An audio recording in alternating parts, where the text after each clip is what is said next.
Life's end. Isn't it beautiful? It's almost tragic. When life ends, it gives off a final lingering aroma.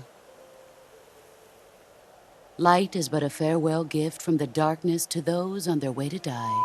The foibles of politics and a march of time can turn friends into enemies just as easily as the wind changes. Ridiculous, isn't it? Yesterday's ally becomes today's opposition. Enemies change along with the times, the flow of the ages, and we soldiers are forced to play along. So then what is an enemy? Is there such a thing as an absolute timeless enemy? There is no such thing, and never has been. And the reason is that our enemies are human beings like us. They can only be our enemies in relative terms.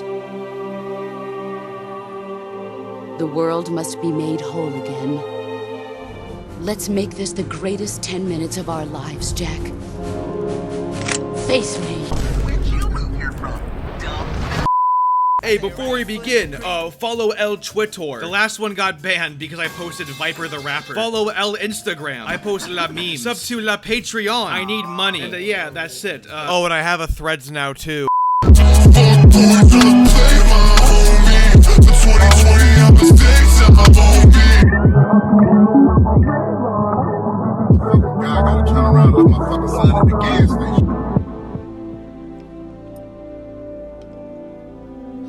She's redefining female popularity with her feminist takes on gender. Broke my heart, so I went to the bank. I didn't even cook it, so A little straight to my label, 1 minute, move back to said, lucky I'm proud. What? Would you like to hear my lucky impression? No!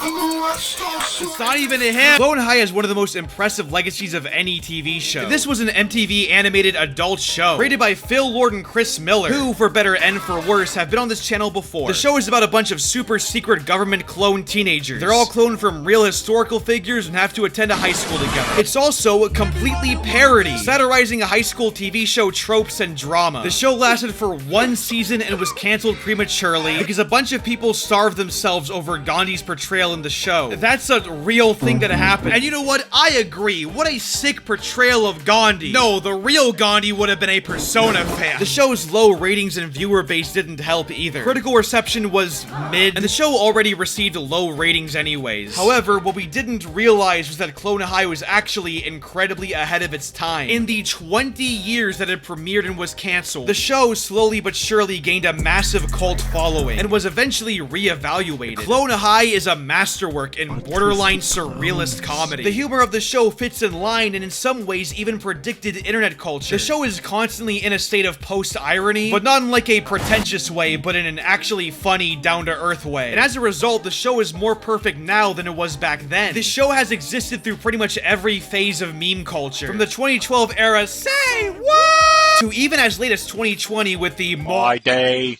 be so fine. I personally came across the show in 2016 as a young teenager, and to this day, I fucking adore this show. The comedy and dialogue is also cleverly subversive. Underneath what is on the surface a bunch of really fucking stupid jokes is in actuality an incredible amount of depth, both comedically and narratively. On top of that, you have a wide cast of charismatic characters that are on their own extremely funny, with some of the funniest gags I've ever seen in anything, but they're also extremely identifiable, with their own personal fears, goals, aspirations, and that in turn actually makes you care about them more. You see, both in spite of and because of the show being this meta wink wink nudge nudge satire, it ends up probably being the most engaging high school show ever. The satirical parody angle allows it to not be pretentious at all, but the show knows where to place those moments, where to push and pull, and as a result, I'm crying at this cliffhanger. You know what it's like? It's like Metal Gear Solid 3. Yeah, that intro wasn't just for show. But like Clone High, Metal Gear Solid 3 is a dumb, stupid, self-aware video game. You got a guy who goes, meow. You got a guy who controls bees. Well, the story both uses this and other more serious moments to stay engaging. And that's why, among other reasons, when you reach the ending of MGS3, the ending and the journey actually hits you pretty damn hard. Point is, Clone High is working under the same kind of operation. It's emotional connection through what is initially really stupid jokes. But these jokes are secretly multi-layered and flesh out the characters. Clone High is was what I would genuinely call a really innovative comedy. And it really seemed like Phil Lord and Chris Miller had big plans for the future. Even after its abrupt cancellation, Phil Lord and Chris Miller have stated that their current career is pretty much just getting Clone High back on the air. And hell, they've given us plenty of spiritual successors. The Lego Movie is pretty much just Clone High for kids. 21 and My Name is Jeff Jump Street are Clone High, but for even bigger stoners. Even the Spider-Verse movies take some Clone High influences, with its meta commentary and very lightly self-aware tone. So a new Clone High thing felt like a genuine passion project. So I was excited for the Revival Season 2 thing on HBO Max. 20 years of ideas and material they wanted to expand upon, innovate upon. And on top of that, our favorite characters are back. I'm so excited to watch.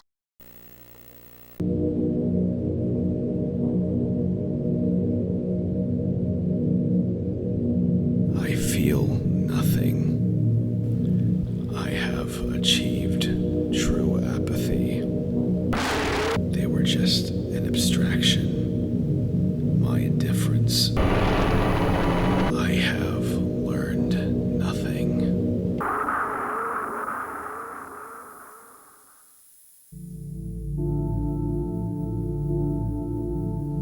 Yesterday, I got a letter. Clone High revival in the works.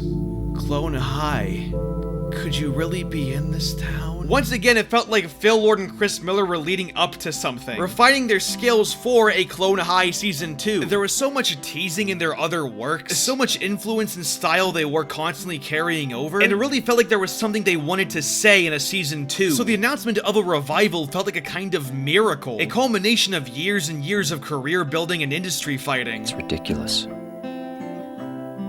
Couldn't possibly be true. It was already exciting that Clone High had a second lease on life, and hopefully a peak for Phil Lord and Chris Miller's writing style. That's what I keep telling myself. Well, if that's the case, where the fuck is it? Because the Clone High revival we got is actually one of the worst things I've seen in a minute. It's not even just disappointing or mediocre, it's straight up god-awful. Everything about this new reboot is just wrong. What did they do? Like, it'd be one thing if it were like mediocre, right? If it were just mid, whatever. Like the Lego Movie 2 was mid. Not the worst thing ever, but majorly disappointing. But no, it's like genuinely insufferably bad. It's like worse than you could ever fucking imagine. It's actually incredibly hard to figure out where exactly to start with this pile of shit. So you know what?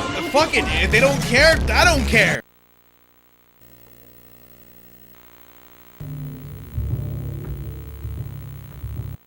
The reboot's first episode is about cancel culture. There are 4 new characters. 3 of them look like they're going to give me a fucking epileptic seizure. This one is Frida Kahlo. Okay, I guess that makes sense. One of them, who's meant to be Christopher Columbus, but wants to distance himself from Christopher Columbus, is an internet incel. Another one is meant to be Harriet Tubman, the leader of the Underground Railroad. This is what she fucking looks like. This one, take a wild guess who he's supposed to be. This is Confucius, one of the greatest Chinese philosophers. This is his clone, and the way he's introduced is by making air horn noises while making an iPhone video for TikTok. Pew pew! It's your boy Confucius! Once again, this episode tackles cancel culture. In this episode, Abraham Lincoln goes on a parody of TikTok called Flip Flop because he said the word and now he's canceled by everyone. So now he has to make an apology video where he talks about all lives matter. I'm not the only one that matters. All lives matter. Oh, and speaking of the new characters, certain characters just randomly fall in love with original cast characters. There's no foreshadowing or chemistry, it just happens. And this is the reason why. Hey, our party's a hit! Everyone here is shipping us so hard right now. I put a shotgun in my fucking mouth! Okay, let's get over the fucking emo shit, alright? Let's just keep our composure, and I'm gonna talk about how they skull-fucked every character in this thing. Which is fucking awful, because the original characters were genuinely great. Right from the get-go, you understand and get these characters. You understand all the characters' dynamics, and they all make sense. These characters were built for these specific dynamics in the first place, and that's what the show is built around. On top of that, there's the fact that all these characters are based on real historical people, and that's not a gimmick, that's a joke. So all these characters are acting pretty in line with what a modern day high school stereotype version of these historical figures would be. But also because they're clones, they're slightly different people too, and have aspirations to also at the same time be their own person. All these characters treat the fact that they're clones very differently, and it's interesting and funny seeing how each one does so. But then the new show just takes that and ruins the original characters, flanderizing them to a point of no return, and putting them in functions that force them to act out of character, because they weren't built for it. First of all, Abraham Lincoln. He used to be a pragmatic person who was oblivious and kind of bad at communicating things. However, he was still a good person. He cared about everyone around him. He just didn't really understand how exactly to help people. He just had very awkward, bad social skills. This is what leads to him completely misinterpreting Joan's advances on him. But even with those problems, he's always trying his best. When Joan and Cleo are fighting over him, he tries using conflict lessons he learns earlier that day to end the conflict peacefully. He does a garbage-ass job at it, and that's kind of the joke, but he's not a dickhead. He's a nice guy. In the fucking shitty-ass, garbage-ass, poopy-ass reboot, though, he's now a selfish, creepy dickhead. Everything he does is centered around one single person, which is Joan of Arc. While yes, he was infatuated with Cleopatra in the original show, he still cared about other people, and was still a very selfless person. Not perfectly selfless, mind you. He made mistakes and said things that were from a place of selfishness, but he never fully meant it. He was just socially inept, and usually tried to fix himself by the end. But now they flanderized him into a cuckold sim. You've made a cuckold out of me! Furthermore, they just write him out of character in general, and gaslight me that he was always this way. They try and convince me that Abe would say things like gay and Radiohead insensitively, and that he's prone to public outbursts when frustrated. Which begs the question, did the writers see the original show ever? Where he tried defending his friend with ADD and ADHD? To the point where he started publicly making out with him? Favorite thing on porn? Gay porn, definitely. Two guys? Yes. Facts. Oh, by the way, it was really smart of the writers to try and cancel the character who's based on Abraham fucking Lincoln. Oh, if you think that's bad, next up is Joan of Arc. This character was one of the most identifiable in the original show. She was a very introverted character, but never really chased fame or anything. She was obsessed with Abe, but still loved him enough to care about him selflessly. There are points in the original show where she sacrifices her own feelings for him, just so he can be with Cleopatra, just so she can make him happy. This makes her a tragic character. There are very, very few times she opens up to people, but the few times she does, it's heartwarming. I love that first interaction with Mr. B. It's adorable. She's also just genuinely afraid of losing Abe as a friend. The reason she doesn't just come out and say that she likes him is because she's afraid of losing him entirely. And for a show that's all self-aware, haha, goofy, and stupid, that's some real fucking shit. It also helps that she and Abe once again had really good chemistry. They really did bounce off of each other. They were funny together. The girl is interested in me, and I'm not going to ignore it. Abe, I want you. You want me to what? And they really did care about each other's well-beings. You wanted to see them get together. These are two really good characters with great dialogue that bounce off each other. And the revival season 2 reboot thing ruins that! Ow, my fucking hand, Christ. For some ungodly reason, now Joan of Arc is a popular girl. This is because goth is cool now, even though goth girls still get told to kill themselves. And now Abe and Joan have switched places. Now Abe is simping for Joan, and Joan is the one who's oblivious. They also changed the status quo by not giving them chemistry either. So now I just don't give a shit. And Joan is now dating JFK, even though the two of them have zero fucking chemistry in the show. Furthermore, by making Joan the popular girl, she's now completely boring and unrelatable. Just us?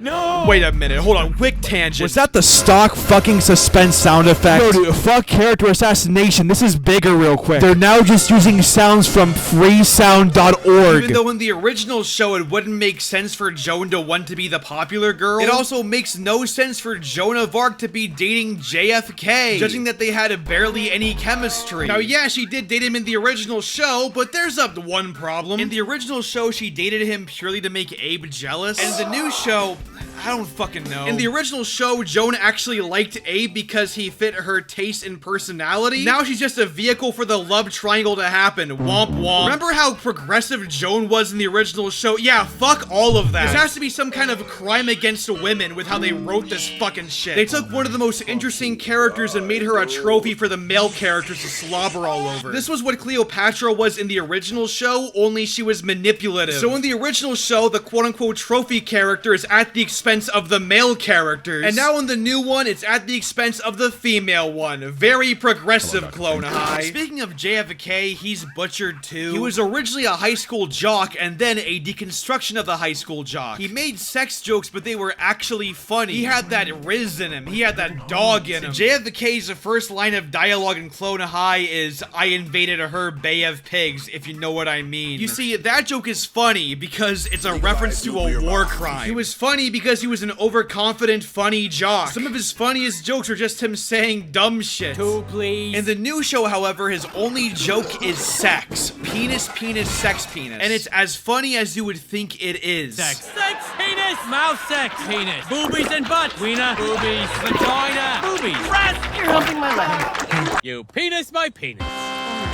On this and every other note, the original JFK was funny because he was also JFK, but now he just starts saying and doing things and making jokes that make zero sense. There's an episode where he hits his head and becomes a British poet for no reason, and it makes me confused because I have no fucking clue what this has to do with John F. Kennedy. I want to support your goals and connect with you emotionally. Moving forward to another butchered character, Cleopatra. She used to be the popular girl, but now she isn't, and now she's jealous and crazy and a bitch. In the original show, you already weren't supposed to like her, but now the writers made a whole ass fanfiction where they somehow treat her even worse. They make her no longer popular, yet at the same time completely sociopathic. They make every attempt to try and tear her down for no real reason, and it's like, what?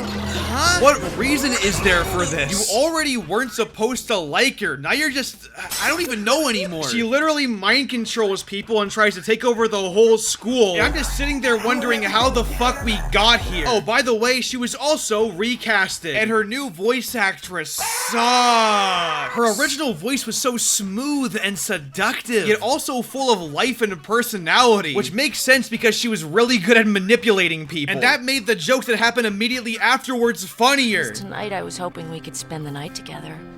Now she has the most generic girl voice known to man. Oh my god, does that mean I'm 36? Because I look amazing for 36.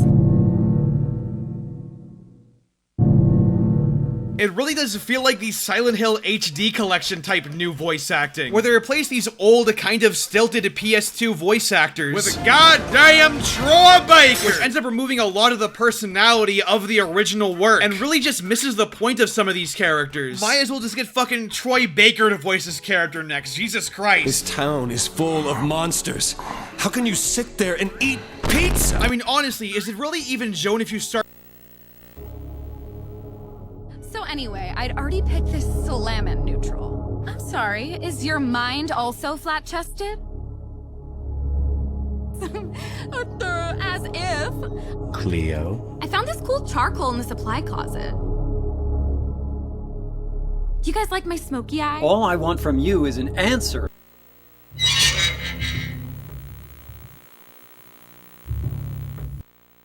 By far, the character they butchered the most is Mr. Funnybone, aka the comedy of the show. The original show was fast-paced. It was based on offhand satirical shit the characters would say. In other words, in the original show, the characters would make jokes, and the jokes were funny. And usually, the jokes were about being a high schooler. Episode 5 is a really funny episode. The entire thing is based around the PXJT, which is a parody of the PSAT, which first of all is already funny because most high school shows don't talk about the PSAT. PSATs. And the character of Gandhi, who's dismissive of them, meets a truck driver who in a very Karate Kid type way starts teaching him actual PSAT techniques. Can you eliminate 2 of the options? If you can, just go ahead and take a guess. There's a parody of drug PSAs, but in that episode they're smoking raisins, which already that's like really stupid and funny. But there are also other jokes that are satirical of drug PSAs. Like when the Jack Black voice character says, "I was into everything," and just starts listing off different names for marijuana. Weed, grass, ganja, reefer, marijuana. You see, that's a funny joke. It's funny on many different levels too. The jokes are all so creative and hilarious and original. Meanwhile, in the new show, there are points where they just rip off Discord gifs. In episode 2, there is a comment section flame war battle, all under a TikTok video. LOL IRL JFK! Complete with hip memes like, dabbing, and the cake is a lie. And the battle ends when one of the characters sees that the character said, "You're wrong." And the whole joke of they spelled it wrong and get beat up over it lasts for like an entire minute. Also, there are a bunch of political jokes here, and they're written with the nuance of like a quartering video. Characters just randomly name drop feminism and glass ceilings. I will be installing a glass ceiling. And it just goes on like this. I mean, nothing against women in the workplace. Enough. They'll mention things like women's writer rooms and women not getting paid enough, and it's said like it's a fucking joke, but none of them are funny.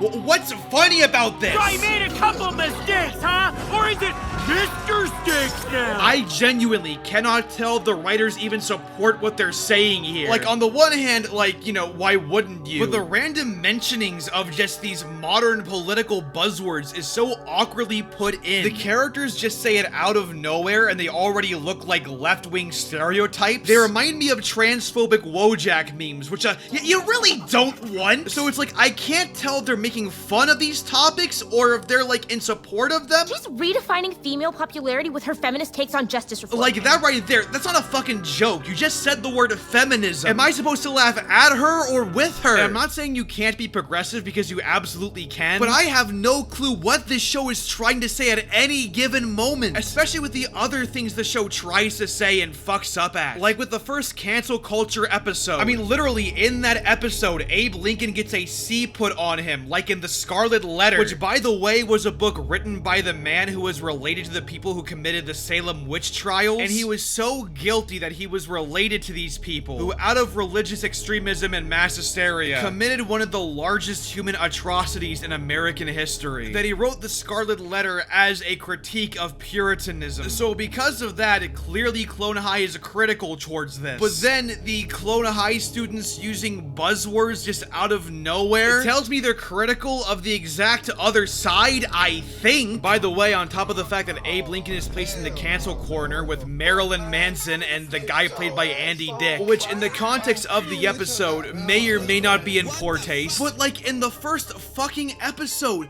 you associated them with the fucking Salem witch trial. Do I sound schizophrenic? It's cause I probably am. If I sound like I'm making zero sense, it's cause the show makes zero sense. This is the worst political commentary I've ever seen, if you can even call it that. The characters actually talk like Cruelty Squad NPCs. When the beat drops, I'm going to kill myself. Not to mention the meta comedy is awful here too. The original show had some of the best satirical self-aware jokes I've ever seen in anything, because while it was self-aware and broke the fourth wall, that didn't take away from the fact that it told jokes. Whether it was once again making fun of a high school drug PSAs by having the characters smoke raisins, making fun of girly makeover scenes by having the characters rob a bank. For that, you're gonna need an RDP server. It should come with their IP. You gotta plug it into service. Making fun of the AIDS epidemic by having Gandhi have ADD. Contrasting angsty high school drama with stupid Looney Tunes slapstick. Everything from entire scenarios to tiny 1-second jokes, all of it is parody. All using very intelligent uses of irony. They're very much blink and you miss it humor. I love that shit.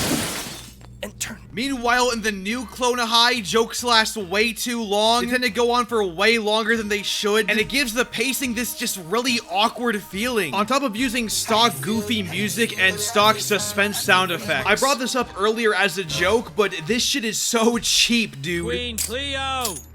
Wait, what was that? My favorite one is the CinemaSin sound effect. No, this is...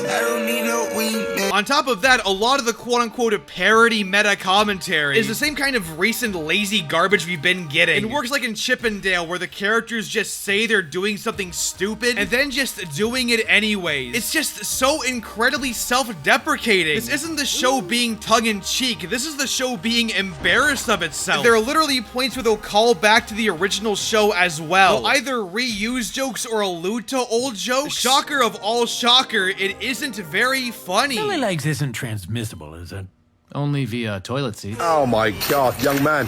Kill yourself! I wanted new jokes out of a new Clone High, not old ones repackaged. And yet at the same time, it makes jokes and entire statements on the original show not aging well. That movie isn't as good as you remember, Joan. It's really charming, but you gotta... Kill yourself! Back in my day, it was the best movie, and I kept thinking about how Mr. Big Corporation is...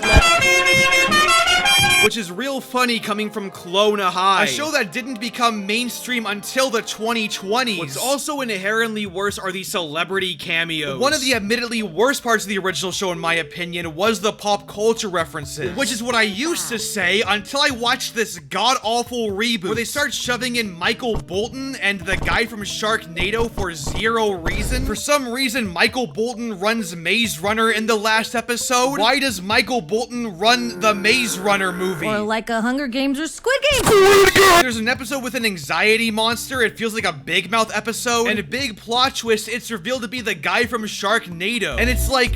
why? In the original Clone High, the celebrity cameos may have been dated. I'm not gonna defend the O-Town episode, but there's an episode where Marilyn Manson is a judge, right? And at the end, he sings about the food pyramid, which is funny. Marilyn Manson is known for his dark music and aesthetic, and so therefore, it's a funny joke when this dark artist is singing about the food pyramid. There's another episode, the ADD one, where Abe Lincoln learns about ADD from Tom Green, or he thinks he does, before Tom Green gets constantly sidetracked. Now, Tom Green was at one point a very popular comedian. You might know him for Freddy Got Fingered, which is a movie that...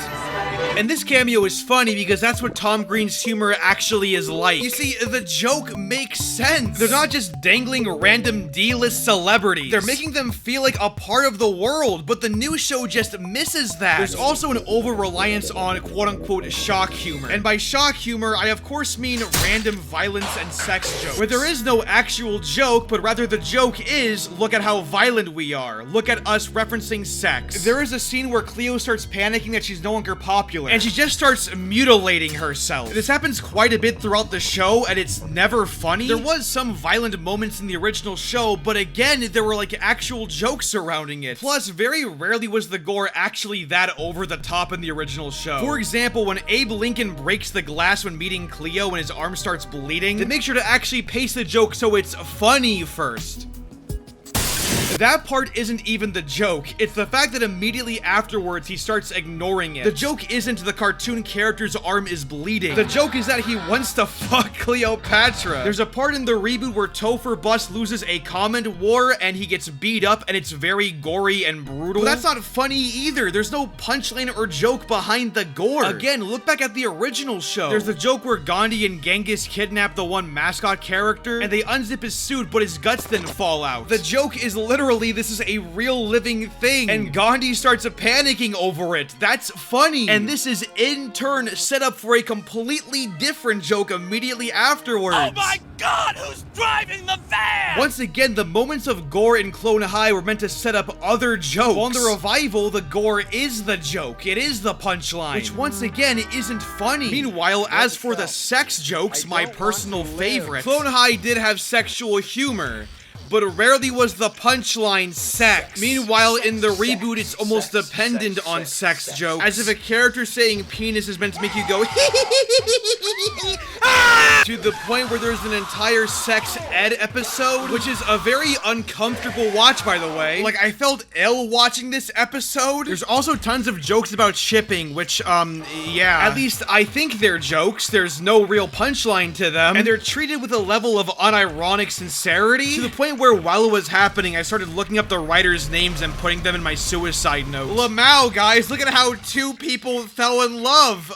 Shipping? We're a couple! Yes! Let's announce in the most romantic way that teens know how. An unsupervised house party announcing our relationship to the whole school. What? Huh? What teenager does that? That's not a joke. What's the joke? There's literally a subplot where the sex ed teacher tries to groom and have sex with Abe. What the fuck? And one of the new characters, Topher Bus, then threatens Abe with the picture of them making out. It's not like South Park where they use the same kind of joke to actually say something. It's just instead a really distasteful and gross joke. It's okay for a teacher and a minor to be together if it's love.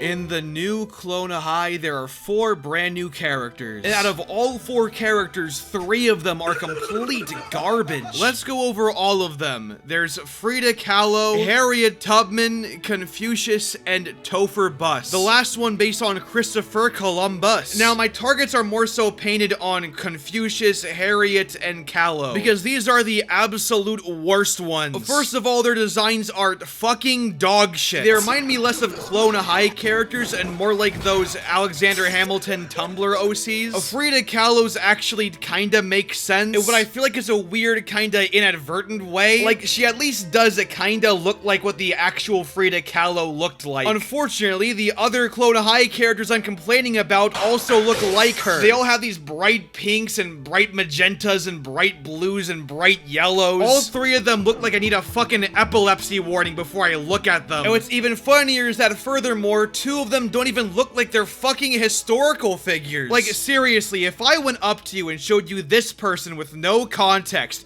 who do you think it would be? Because I guarantee you it probably isn't Harriet Tubman. You could tell me this could be any black woman in history and I'd honestly believe you. Are you sure this isn't like Ida B. Wells or anything? Meanwhile, this guy is meant to be Confucius. What the fuck? What about this character looks like Confucius? How would you be able to know? He doesn't even have a beard. Confucius had a beard. Now look, I know these characters had other designs in the original show, but I'm not really gonna complain about that because simply put, I don't care. But what I am gonna complain about is that in relation to the main core characters of the original show, and furthermore, just on their own, these character designs are dog shit. In the original show, the clones looked like clones of their historical figures. Because they were, and this is going to shock you, they were clones of their historical figures. And it's not even like you had to be a historian for this. Like, it was just the bare minimum. Abe Lincoln was tall and scruffy and lanky because the real life Abe Lincoln was tall and scruffy. The Cleo Lucy looks like an Egyptian hieroglyphic of Queen Cleopatra because she's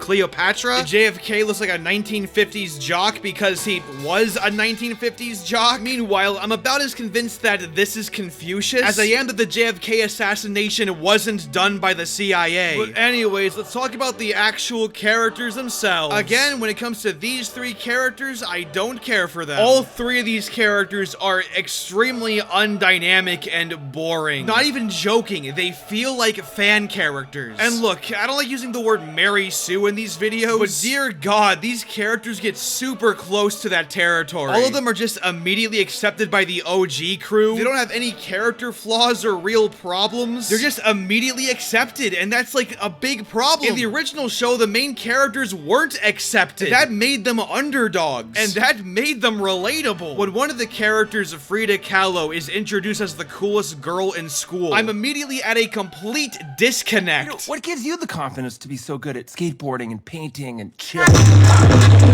So what are these characters like? Well, first of all, there's Confucius. He's a very supporting, chill dude who's obsessed with social media. Wow, man, how totally not out of touch. Hashtag selfie. What incredible 2014 era social comedy. Good job, Clone High. And that pushes his friends away, except it doesn't, because nobody gets upset at him for using social media. Nobody confronts him about it. In fact, everybody calls him the bro. You're the dude. You're a cool dude. But don't you worry, because in episode 3, it's mentioned by him once that he tries too hard to go viral. Everything else, he's just seen taking pictures and using his iPhone like a normal person would, and it doesn't affect his friendships either. So, oh, but in episode 7, the characters get lost in the desert and he can't use his phone anymore. So he starts having a panic attack, but thankfully it's immediately resolved. Because JFK, who's British for no reason, gives him a hug and lets him express his feelings. And those are all of his flaws. Otherwise, he is an absolute nothing of a character. Next up, there's Harriet Tubman, whose character flaw is that she's over-ambitious and wants a really good life. And this is a flaw that's focused on in 1, maybe 2 episodes, and otherwise it's just completely just gone. I'll give her credit. It affects people in 1 episode. And then there's Frida Kahlo, a character who is the coolest, chillest person in school, and that's her character. She is chill and nonchalant. And that's her whole character. She has no other character flaws at all. All of this shit is like the Mary Sue shit I saw in like 2009 fanfiction, where they would make a character who needs flaws, and the flaws are, oh, they're too kind. Oh, they care too much. Dude, in fucking episode 2, there's a plot point where she and Harriet murder a guy, but the entire episode is just full of just deflecting blame off of them for it. For one thing, they killed him on accident, but then he comes back to life later in the episode, and he starts telling them how killing him actually improved his life and made his life way better. And then he falls back into his grave. They didn't even kill him the second time. There is no God. There is a God. There is no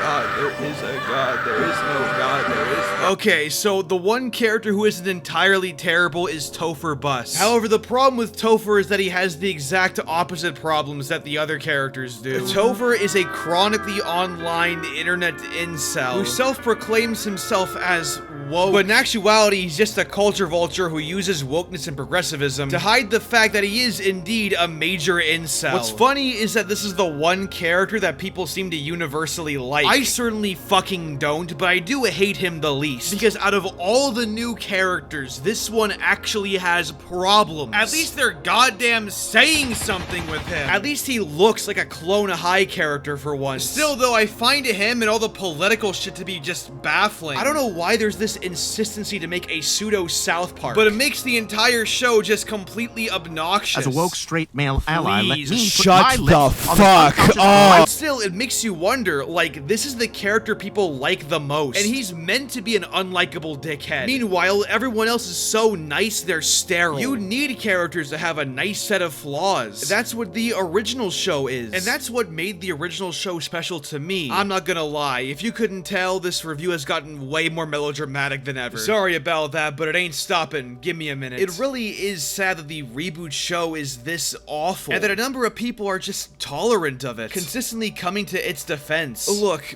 obviously, if you enjoyed the show, I'm really happy you saw something that I didn't see. I'm not trying to drag in pointless Twitter drama or anything. That's pretty immature to do in a YouTube video. But my point is, I'm not just saying this to be contrarian or anything. The original Clone High is genuinely super important to me. So out of all the things that come and go in this world, I really wanted to like this thing. But it's genuinely one of the worst things that I've ever seen in a while. It made me sick. By episode 3, I was already emotionally exhausted. And there are so many things that I didn't bring up in this review. Stuff like the worst animation. I also didn't mention the absence of Gandhi, which is somewhat understandable. He is the reason the show got canceled. But while his absence would always be a massive loss, Clone High was not entirely dependent on Gandhi. So season 2 still well, has no excuse. Plus, seeing how mistreated the old characters are in season 2 makes me dread what they would have done to Gandhi. So truth be told, I view this as a blessing in disguise. But I want to go back to Frida Kahlo for a minute. Not that one, the real one. I'm gonna admit, I didn't really know who Frida Kahlo was before the new Clone High season, but doing research on her for this video was actually very interesting. What stood out to me was this painting, Henry Ford Hospital, painted in 1932. Frida Kahlo was at a young age diagnosed with polio, which caused chronic pain in her right leg. Then, in 1925, her pelvis was fractured when she was involved in a streetcar accident. Despite all of this, she still wanted children, and she tried, but she couldn't. She had multiple miscarriages and therapeutic abortions. One of them is depicted here in Henry Ford Hospital, painted in 1932, where Frida paints herself in a bed under extreme physical and emotional torment. Now, what does this have to do with Clone High, a goofy satirical show? Well, here's my point. While these two initially don't have anything in common, what they do have in common is sincerity. The Clone High's often sarcastic, surrealist comedy, as stupid as it was, still came from a genuine place. Like the writers were still tapping into their high school spirits, and at multiple points it felt almost cathartic. And furthermore, Clone High still had identifiable themes. Themes of unrequited love and loneliness. Yeah, these themes were parodied and were very tongue-in-cheek, but it still felt real. And the new show trying to compensate for cultural changes just doesn't work because it no longer feels real. What results is one of the worst shows ever made because it's so ingenuine. Forcing in modern subject matter doesn't make the characters more relatable. If anything, it creates a disconnect. On top of characters that literally nobody can ever connect to ever. Which is sad coming from one of the most connective shows ever made, in my opinion. And that's why the reboot, I think, hurts more for me. It's one of the worst things I've ever seen because it's so embarrassed of its original self and yet a complete backstep at the same time. It's the most painful kind of disappointment. Look, I know it's a stupid fucking cartoon adult comedy, and there are other shows that will partially fill the void for me, but man, not gonna lie, nothing hurts more than pure disappointment. But like the original show, there's a time to laugh and shiver and cry. Clone High. I'll be okay, but man, maybe Clone High should have died. Fuck you in the lane you came with. Me and you ain't on the same shit. You ain't in my lane, bitch. Nah, throw that shit in fifth. Rollie on my wrist. Ay, baby, you a star. I'm my only wish. I'm counting blue honeys. I'm too money. Ay, and my little bitch, she too lovely. Yeah, hanging up and calling me right back. Ay, baby, why you calling me like that? Yeah, getting high with the seat laid back. Baby, gon' relax, yeah. Hey, they don't know the half, yeah. No matter what happened, I got your back. Baby, that's the facts, yeah. That's the facts, yeah. We can fight, but the feeling's gone. I try to find the words, but they never come. I can still see you on the lawn. Hey, laying outside in the summer sun. Yeah, we can fight, but the feeling's gone. I try to find the words, but they never come. I can still see you on the lawn, ay, laying outside in the summer sun. Ay, I'm with a dark-skinned girl on a Sunday, that's that Black Sabbath. She put them ones all down on a Hyundai, and she had to have it. Baby, that's the facts, yeah, that's the facts, yeah. Why is he looking at that pie all funny? Oh my God! Oh no, he didn't!